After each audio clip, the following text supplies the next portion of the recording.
అందరికీ నమస్కారం అండి. అమ్మకు తోడుగా ఉండండి. ఆడపిల్లలు అమ్మను ఎప్పుడు కూడా సుఖపెట్టడానికి చూడండి.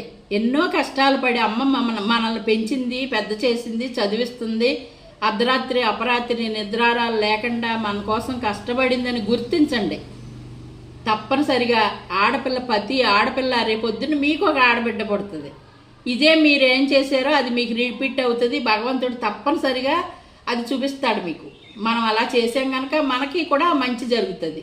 ఆ ఆడపిల్ల ఎప్పుడూ కూడా తల్లిని కష్టపెట్టేలాగా ఉండకూడదండి. మన ఇంటి దగ్గర మనల్ని ఎంత బాగా పెంచి రాత్రులు నిద్రపోకుండా అమ్మ కాపలా కాసి మనకు ఆరోగ్యం బాగోకపోయినా, జ్వరం వచ్చినా, రొంప పట్టినా చదివించటానికి అన్నిటికీ కష్టపడింది కదండి.